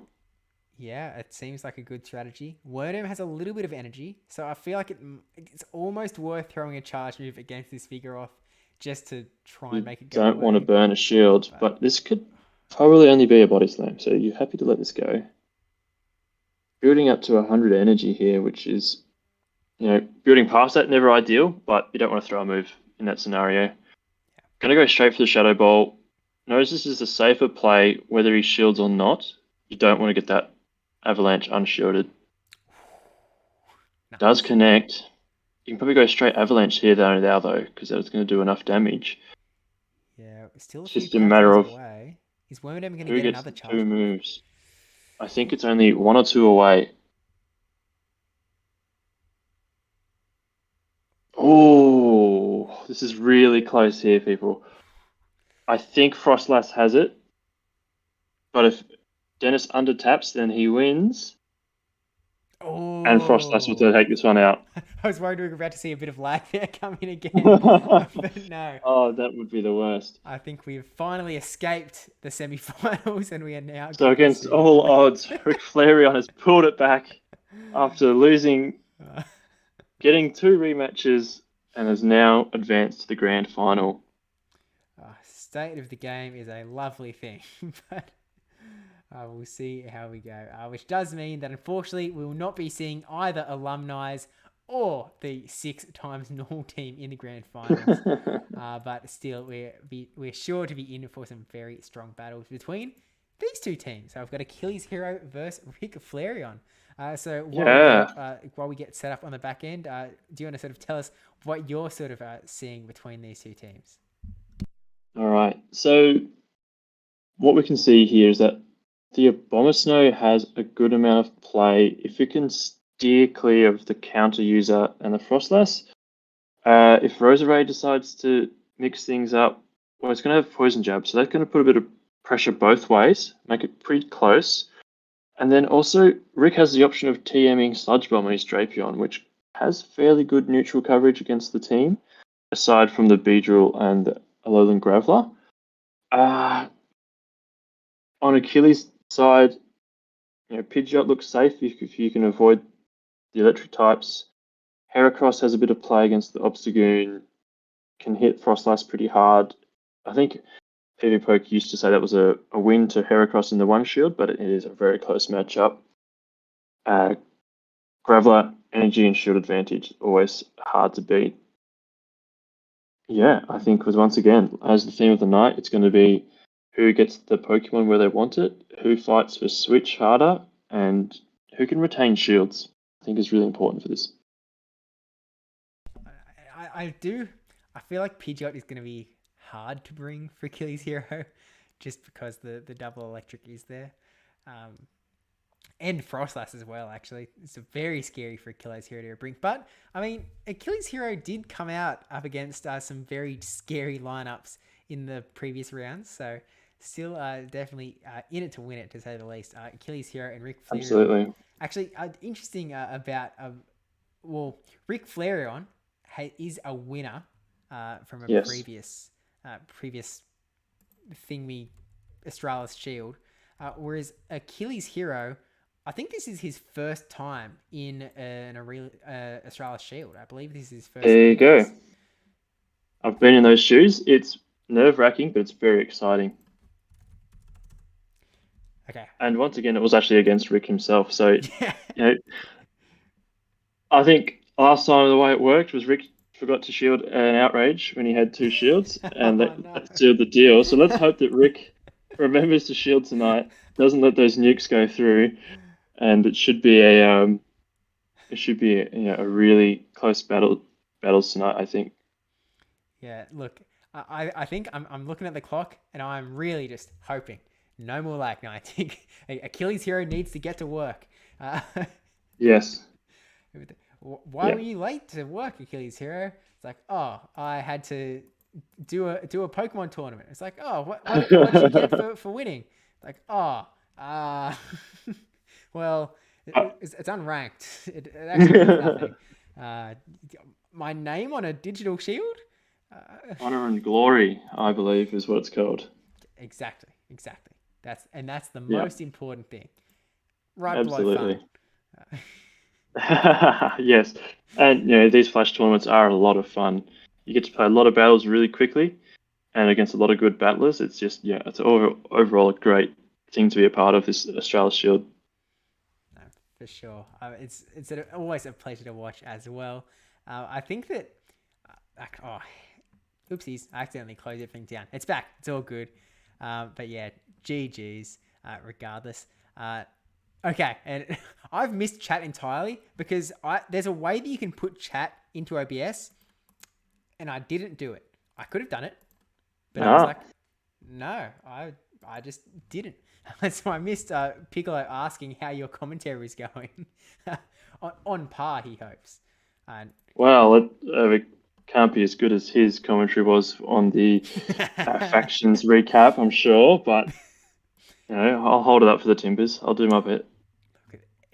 By the way, if people aren't subscribed to to Piccolo's channel, and it's on Piccolo's channel, it's not like a Tassie Timbers channel. Yes. Correct? Yeah. Yeah. I'm Yeah. No, you can go ahead for the plug. Yeah, sure. I mean, yeah, Piccolo. After every week, we collate our victories. We put them in a video that Pick graciously edits and provides a little bit of commentary for the player of the week, and just helps us to have a check out how everyone went that week, celebrate their wins, and get a bit of factions content out there for the hungry content consumers. Look, I think we all know that there is not enough Silph content out in the world, factions or otherwise, so it is always a pleasure to find more and more where you can. So yeah, definitely worth checking out for some more of that. Although I have to say, Piccolo, terrible YouTube algorithm playing, not good searchable titles. Need to improve. I'll send many notes to make sure that people find it. Actually, I mean, we could pull it up now because they haven't sent battle invites yet. So now, not only Piccolo, when I type Piccolo X into YouTube, there's so many Piccolo things that are not in fact Piccolo X's channel. So I'll type in Piccolo X factions. You got to double C double L for Piccolo. Double C. Okay. Factions. Hello. We have a channel. Okay, so there you go. The last video was titled Diamond Tier Melee Week 4. That is unsearchable, Piccolo. Just put Silph into factions at the end. It'll make it so much better. It's so much more findable. I promise. It deserves more views because it is really good stuff. Purely with love, Piccolo. I might get a talking to later tonight after being associated with a. It's just someone bagging out the. Absolutely, I'm not playing next week. On the bench for sure. Big love Piccolo. They are really good videos. He's not in it for the money or fame, purely for the humbleness. But, yes, it's very humble when he puts himself as player of the week on repeat for a number of weeks in a row. Yeah, I didn't say that. That was all Fishy Legs too. You're putting yourself on the bench now. No longer my fault. Okay, it looks like they're starting to lock in teams on the back end for this grand finals. So Achilles Hero and Rick Flareon have fought their way through in this very early Firefly Cup meta. This is unranked. We've got Rick Flareon locked in. We'll see which Pokemon are going to come out here. Whether that Shadow or Bomb Snow is able to make an appearance and do some really nice work, we'll just have to wait and see. But into the Beedrill. This is bad for Roserade. I think the Beedrill wins this with the resisted typing here. It's a Poison, Jab, Mirror. Weather Ball coming out. This should probably get a shield, and then I'd probably look to be seeing a switch out from Rick here. Yeah, it's a little bit hard for Rick to swap out safely, though, because he's got Lantern in the back. Lantern, not a fan of Drill Run. And then Frostlass also actually isn't a big fan of Drill Run. Definitely more of a fan of it than a Lantern is. Yes, but takes an X-Scissor pretty well, though. It's interesting to see how this plays out. Looks like Rick is going for the shield advantage here. Interesting to see whether he decides to give up. Whoa. His bit of lag. No idea what's happening here. Rick Flareon, hello. Oh yeah, here we go. We're back into it. Roserade's down. No shields on the Beedrill left. In comes Frostlass with shield advantage. We know how deadly this can be. Graveler coming in. Do we see a switch out? Staying in. That tells me it's probably not Water Gun Lantern like I'm hoping.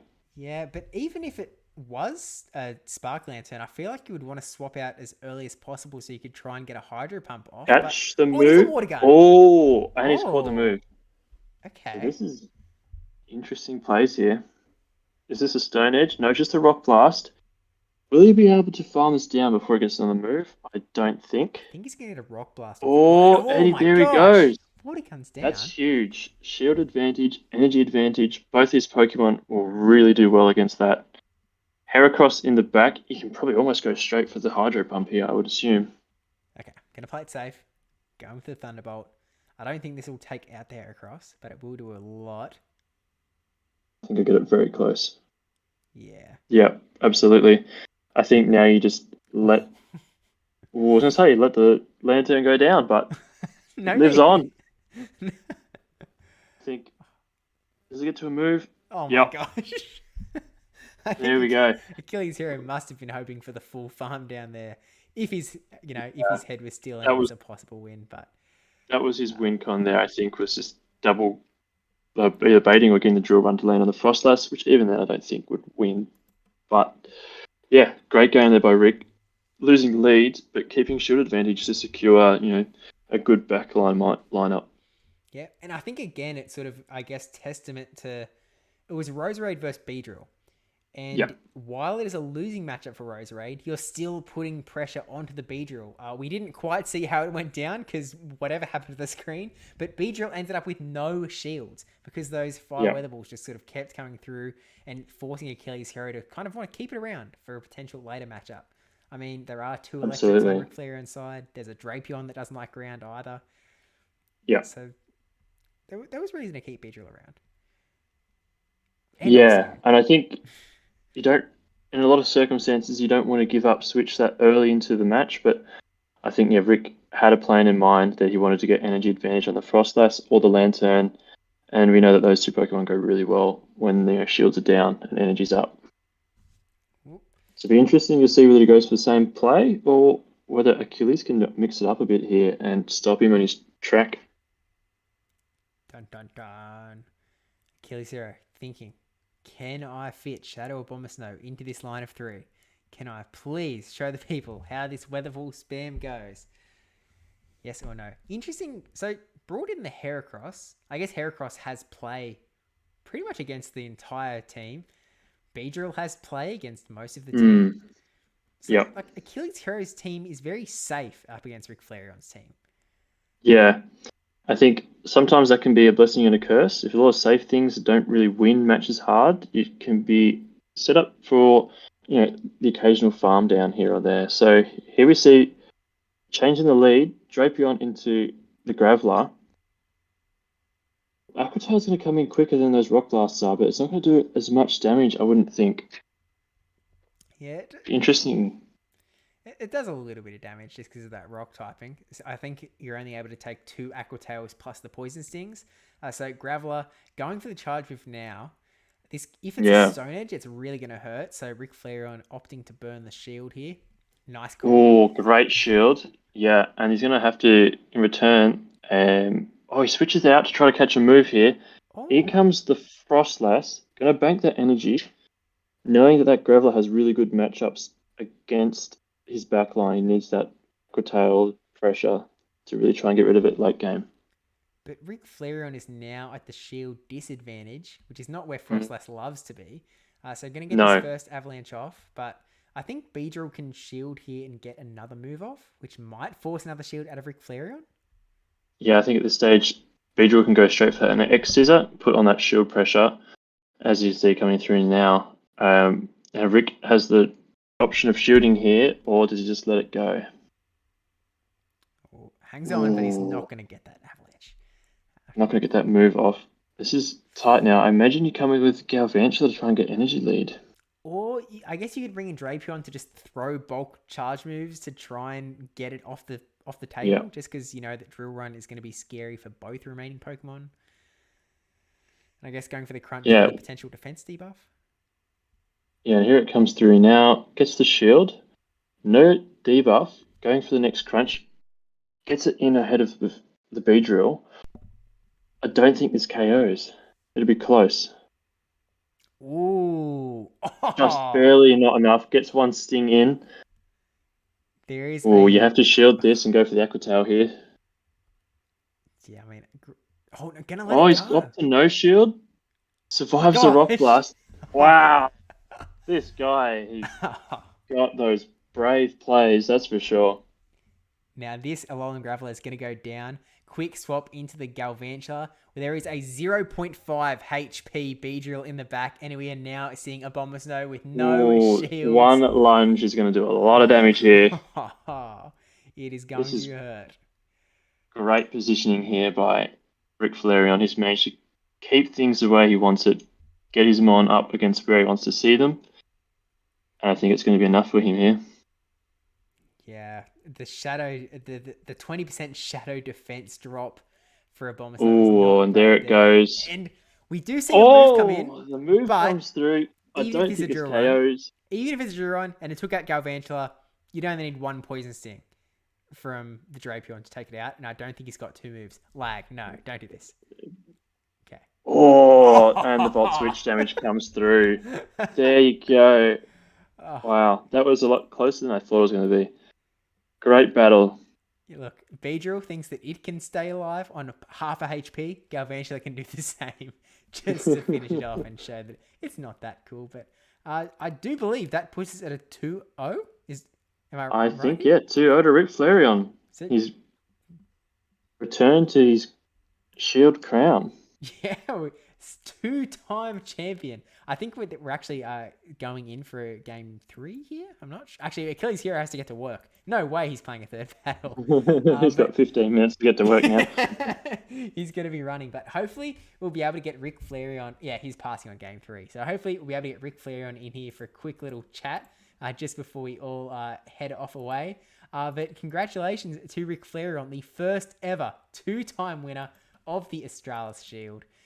Won it way back in the Glacial Cup, which I think was in December. Yep. Well, it would have been held at the very start of December or the very end of November with how this Australis Shield works. So he's come back to it right about 5 months later, 5-6 months. So coming back in strong. And as you pointed out, Rick Flareon has been around past that as well. I think this is actually Rick Flareon's 4th appearance in the Australis Shield. So consistently doing pretty well. Yeah, he's a top quality battler. He knows how to he puts his skills to work very well, even in the long format with colossal type matches, and then in this more flash tournament, which requires a little bit more of a different skill set. So certainly very knowledgeable about the game and his matchups and how to play around for his win cons. Yeah, for sure. I am seeing that Rick Flareon is server muted and server deafened. I'm going to remove that now. So hang on. I'm going to remove deafen just in case there's something bad that's going to instantly start playing here. Okay. I've unserver deafened you, Rick Flareon. I don't know if you can hear me yet. I haven't unmuted you yet, but I'm going to unmute you in 3, 2, 1. Hiya. Okay. He's private muted. So now the control is all on his end if he wants to come in and say g'day. Phew. Lucky there. But regardless, really well played from... okay, Bamboss does have an updated shield. Now, unfortunately, Bamboss's shield imaging does have a white background. Oh, no, what I can do... Okay, no, I'm going to do something incredibly clever. What I'm going to do is I'm going to copy-paste the one part of the shield that has the new badge on it. Bamboss is actually right. Tricky. For some reason, it's showing up in low res, although that's not how it supposedly is on his screen. But regardless, we've got a nice little, perfectly edited Rick Flareon, blurry little badge there, planted right onto the shield. Rick Flareon getting his name on there twice. So we'll see if Rick Flareon is sort of available to come on in. Oh, Rick Flareon has unmuted himself. G'day, Rick. Can you hear me? Yes. Hello? Hello. Hey, mate. Can you please confirm that we can hear Rick Flareon? There was definitely enough audio issues earlier on. I think we should be good. Rick, congrats again for the second time. Thank you. Huge GGs. Straight away, I think this is the sort of standard question, but it's the thing we all want to know. How did you go about building your team of 6 for this tournament? So my first pick was Roserade. I just wanted to try to make it work. I thought it might have a bit of play. And then Lantern seemed like a really good pair for it.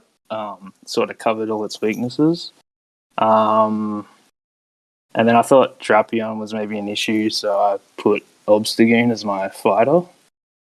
And then I just put Frostlass, Drapion, Galvantula in because they all seem pretty flexible. So, and it kind of worked out, I guess. Yeah, I made a comment earlier in the night that they had brought the Roserade, which I hadn't seen yet in the meta, and I thought it was a really good pick because you got that access to Fire type Weather Ball, which is really useful. Yeah, it sort of goes pretty well against all the fighting types and all the electrics, which seem to be pretty prevalent. So I thought it'd be pretty good. Yeah, for sure. Now, you said you went straight for Roserade as the first pick. Is that like, obviously you've got the fire coverage and it definitely does a lot of nice things. You've also got that poison typing, so it's a little bit different as well. Was there any consideration for Litleo? Or was Litleo right out the door, Roserade is the pick we're going for? Yeah, I don't know. Litleo is not really my style, I guess. It's a bit RPS for me, so I never really considered it, to be honest. Yeah, very fair. It's definitely a little bit of one that it doesn't give a lot of options when you get into one of those bad spots. Now, one thing that we did see in the first round, you were... Hang on, have I... sorry, I was about to ask about the gunk shot in the first round, but that was actually... That was dank. I'm a fool. I'm sorry, Rick Flareon. I've truly brought shame. I'll take credit if you're giving it to me. Yeah. Oh, that was an amazing... I know you had gunk shot in the first round. Yeah. Really well picked. Now, I guess the next big question is, first off, what do you think your sort of MVP was in these last couple rounds? And then would you make any adjustments to your team going into your next Firefly tournament if you had to register for one like tomorrow? I think the MVP was probably Frostlass, I reckon. I was pretty lucky there weren't any Litleos around, so it kind of put in a lot of work. That was sort of the one thing, if I was going to drop anything, it was going to be Frostlass. So, I think I might just stick with this team. Yeah, I mean, look, undefeated as far as I'm aware so far. So, doing pretty well, I would say. I think you should be very happy with how it's gone. Obviously, there were a bunch of sort of lag issues in that semi-final round, but that is the state of the game at the moment. Hopefully, at the end of this GBL season, Niantic will implement those big old fixes and we'll have a beautiful game. No problems, no lag. I'll believe it when I see it. I've got a question for you, Rick. Yeah. With the Lantern, did you like Spark or Water Gun better? What felt better to use? I think Spark's better overall, but just because of the Gravelers, Water Gun sort of suited that last match and probably would have been better in the previous match as well. So that's why I went for it there. Yeah. I was looking at possibly running a Water Gun Lantern for a multiple round tournament later in the month, but I think it's a bit of an interesting one because you get a little bit more hard wall by things, but it's a little bit slower, but the extra fast move pressure can be nice sometimes too. Yeah, for sure, yeah. Yeah. I mean, look, you've obviously done really well regardless, and it is always a pleasure for us as the sort of viewing audience to be able to see top battlers like yourself, Rick, sort of come in and show us how we're supposed to be playing the game as far as what we can sort of borrow for our own teams. Think about what sort of goodness matter. And I think that, I mean, you've certainly shown that Frostlass is one of the most powerful Pokemon that are around. As, to be honest, we probably all should have known from every other season of Silph Arena. Like, we know Frostlass is good. And, so sticking by the team of 6, we like to see it. Drapion, as far as the moveset is concerned, is Aquatail Crunch sort of just the main consideration? No real reason to go elsewhere? Yeah, I think so. I can't think of too much you'd want Sludge Bomb for, really. And Aquatel's, pretty nice to have something to hit like a Toxicroak with, so that's why I went for that. Yeah, no, definitely makes a lot of sense there. But, I mean, look, congrats again. I mean, Fishy, have you got anything else to throw Rick's way before we give our final cheers? I just want to hear one Ric Flair woo. That's all I'm looking for. Oh, man. Woo! Mwah, perfectly done. But huge congrats again. First ever 2-time winner of the Australis Shield. And you are invited back as the carryover champ into next month's Australis Shield as well. So hopefully we'll see you come in again, and maybe you can be the first 3-time Australis Shield winner. Yeah, let's hope so. One way to find out. But thanks for coming on, Rick, and have a good rest of your night. Thanks, guys. See you later. Thanks, Rick. Right, and with that does bring us to the end of our stream. It's way past my bedtime. I need to get to snooze land. I need to be up in the morning.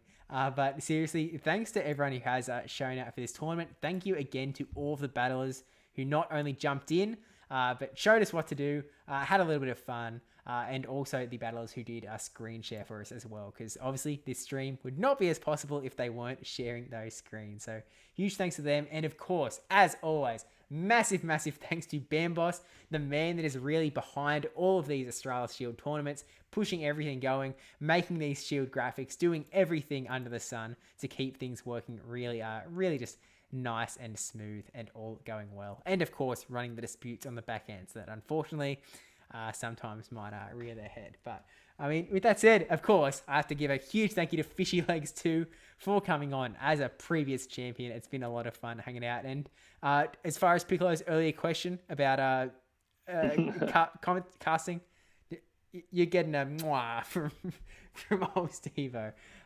Hit the par, Piccolo. Hit the par. Thanks very much for inviting me on. It was great to be able to watch these guys duke it out tonight and go for that Timber 3-peat. I'd love to see it. And of course, Claire in the chat as well. I hope Achilles made it to work okay. We all hope that as well. He's still got 4 minutes if he's still running there. It looks like he was driving during the dispute, so he made it to work all the time. Oh my gosh, that's awesome. Okay, there isn't a raid function, so instead of doing an actual raid, I'm going to post a link to Piccolo's channel here. Go subscribe over there so you see all of the Tassie Timbers content that's going to be coming out as we go venture into the next cycle. You're coming back to APAC, right? We finally get you back? Yes, yep, we're coming back with a vengeance. I'll be the captain this cycle, so might be a bit of a shake-up, and it'll be fun. Looking forward to it. All right, hopefully we'll see you on the battlefield soon enough as well. But, absolutely. With that said, thank you all for watching again. Thanks for Fishy Legs for coming on. I'll put the link in the description down below. Oh, we should have got Fishy Legs. Hang on, we can do that right now, chat. We can get Fishy Legs too. Oh, okay, we're gonna get the link, chat. We're gonna get the link. We're gonna do it properly. I've gone to the Silph page, linked to the Twitch page, copy and paste. There we go. It's a double sort of raid. But yeah, with that said, thank you for watching. Don't forget to like, comment, and subscribe, especially that subscribe one. And I'll see you in the next one. Bye, everyone.